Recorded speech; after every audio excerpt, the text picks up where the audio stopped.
Hello. Welcome again to Vintage Lit. Today we will be continuing The King in Yellow by Robert W. Chambers. We will be picking up with the story The Mask.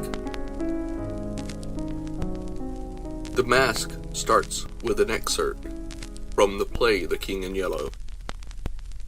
Camilla. You, sir, should unmask. Stranger. Indeed? Casilda. Indeed, it's time.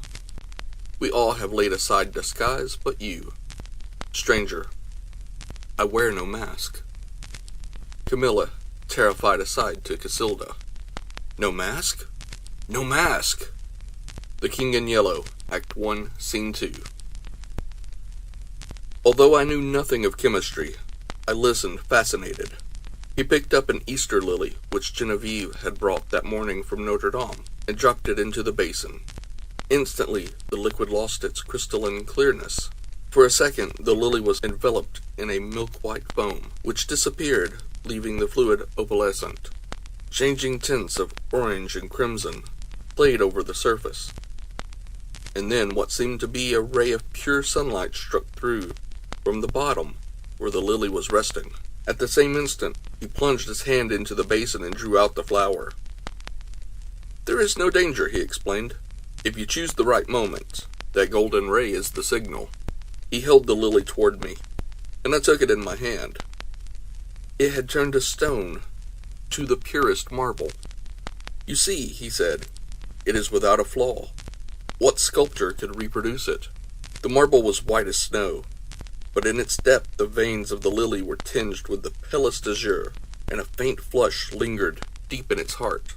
Don't ask me the reason of that, he smiled, noticing my wonder. I have no idea why the veins and heart are tinted, but they always are. Yesterday I tried one of Genevieve's goldfish. There it is. The fish looked as if sculpted in marble, but if you held it to the light, the stone was beautifully veined, with a faint blue. And from somewhere within came a rosy light, like the tint which slumbers within an opal. I looked into the basin. Once more it seemed filled with the clearest crystal. If I should touch it now? I demanded. I don't know, he replied, but you had better not try. There's one thing I'm curious about, I said, and that is where the ray of sunlight came from. It looked like a sunbeam, true enough, he said. I don't know. It always comes when I immerse any living thing. Perhaps, he continued smiling, perhaps it is the vital spark of the creature, escaping to the source from whence it came. I saw he was mocking, and threatened him with a mahl stick, but he only laughed and changed the subject. Stay to lunch. Genevieve will be here directly. I saw her going to early mass, I said, and she looked as fresh and sweet as that lily, before you destroyed it. Do you think I destroyed it? Said Boris gravely. Destroyed? Preserved? How can we tell? We sat in the corner of a studio near his unfinished group of The Fates. He leaned back on the sofa, twirling a sculptor's chisel and squinting at his work. By the way, he said, I have finished pointing up that old academic Ariadne, and I suppose it will have to go to the salon. It's all I have ready this year, but after the success the Madonna brought me, I feel ashamed to send a thing like that. The Madonna, an exquisite marble for which Genevieve had sat, had been the sensation of last year's salon.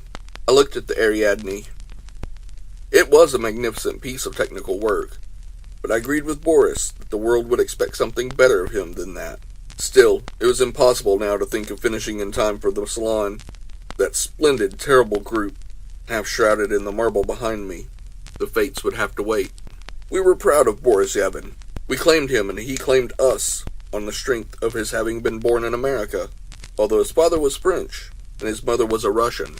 Everyone in the Beaux-Arts called him Boris, and yet there was only one or two of us whom he addressed in the same familiar way. Jack Scott and myself. Perhaps my being in love with Genevieve had something to do with his affection for me. Not that it had ever been acknowledged between us, but after all was settled, and she had told me with tears in her eyes that it was Boris whom she loved, I went over to his house and congratulated him.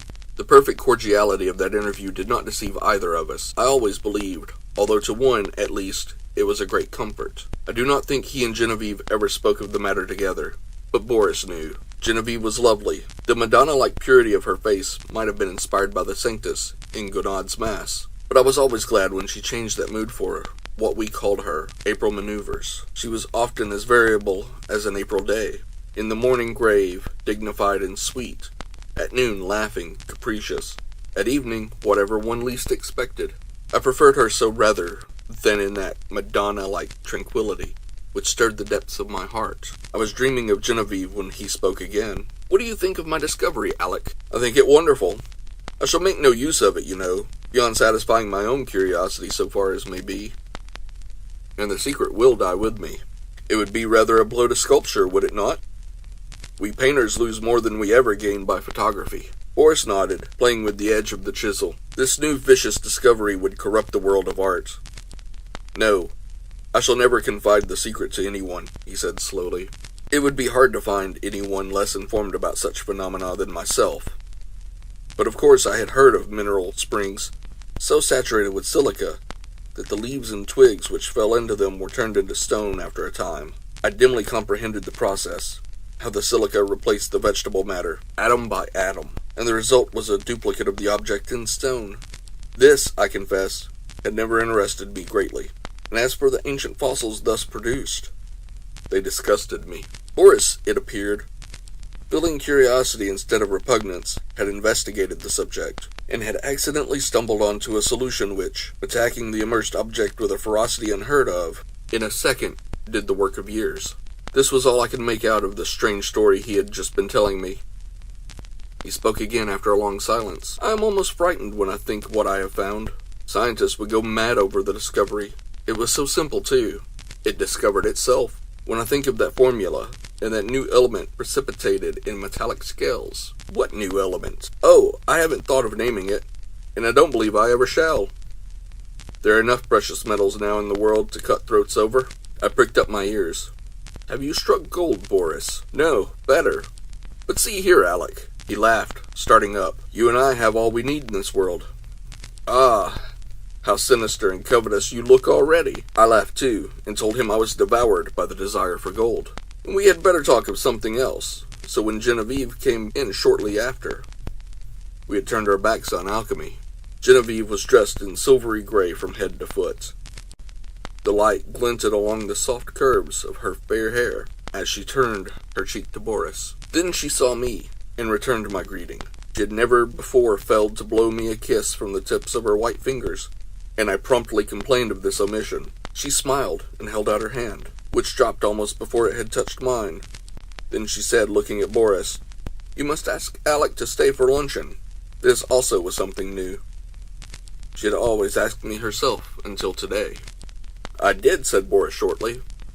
"And you said yes, I hope." She turned to me with a charming conventional smile. I might have been an acquaintance of the day before yesterday.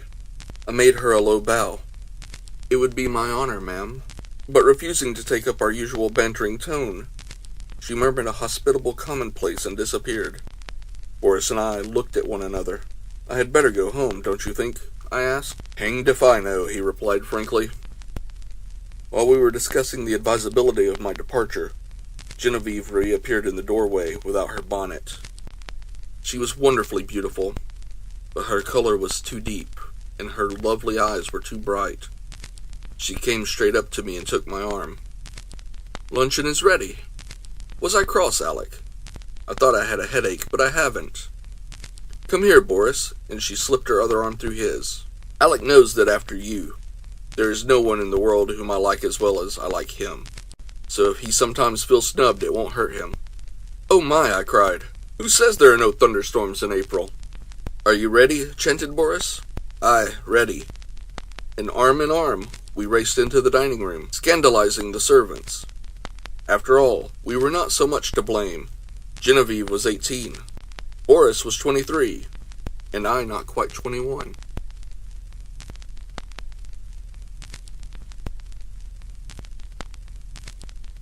Thank you for joining me today. I hope you enjoyed this story. If you did, leave a like on the video. If you would like to hear more from me, please subscribe. And if there is something specific you would like to hear, please leave a comment letting me know down below.